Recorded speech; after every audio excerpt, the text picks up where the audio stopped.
दिन बहुत इंपॉर्टेंट है, इसका बहुत महत्व है। आपको अपने त्योहारों और व्रत वगैरह की जानकारी होनी चाहिए। सफला एकादशी क्या है मैं बताती हूँ, जरूर जानिए, आपको फल मिलेगा। ये एकादशी अपने नाम के हिसाब से मनोकामना सफल करने वाली एकादशी है। पुराणों में बताया गया है कि जो कोई पूरे विधि विधान से एकादशी का व्रत और रात में जागरण करता है, वर्षों तक उसकी तपस्या करने का पुण्य उसको प्राप्त होता है। भगवान श्री कृष्ण ने युधिष्ठिर को बताया था कि सफला एकादशी व्रत के देवता श्री नारायण है। जो भी सफला एकादशी के दिन व्रत रखकर भगवान विष्णु की पूजा अर्चना करता है, रात में जागरण करता है, ईश्वर का ध्यान और श्री हरि के अवतार और उनकी लीला कथाओं का पाठ करता है, उसका व्रत सफल होता है। इस प्रकार से सफला एकादशी का व्रत करने वाले पर भगवान प्रसन्न होते हैं। जीवन में आने वाले दुखों को पार करने में भगवान सहयोग करते हैं। इससे आप जीवन का सुख प्राप्त करते हैं। सफला एकादशी की जो कथा है उसके मुताबिक महिष्मान नाम का एक राजा था। इनका बड़ा बेटा लुम्पक पाप करता था। इससे नाराज होकर राजा ने अपने बेटे को देश के बाहर निकाल दिया। लुम्पक जंगल में रहने लगा। पौष कृष्ण दशमी की रात में ठंड की वजह से वो सो ना सका, फिर बेहोश हो गया।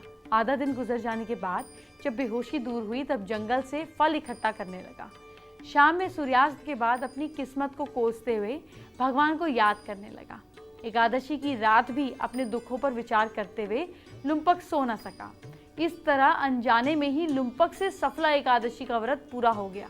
इस व्रत के प्रभाव से लुम्पक सुधर गया और इनके पिता ने अपना सारा राज्य लुम्पक को सौंप दिया और खुद तपस्या के लिए चले गए। काफी समय धर्म से राज करने के बाद लुम्पक भी तपस्या करने चला गया और मृत्यु के बाद उसे विष्णु लोक में स्थान प्राप्त हुआ।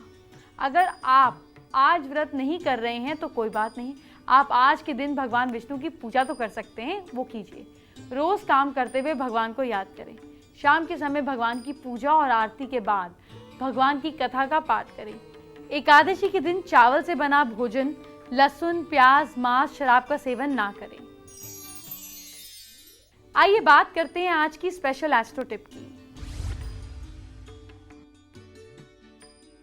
भगवान विष्णु को प्रसन्न करने का यह मौका चूकिएगा नहीं। भगवान विष्णु का तस्वीर घर में जिनमें माँ लक्ष्मी उनके पैर दबा रही हों, इसको लगाने से जीवन की नैया पार हो जाती है।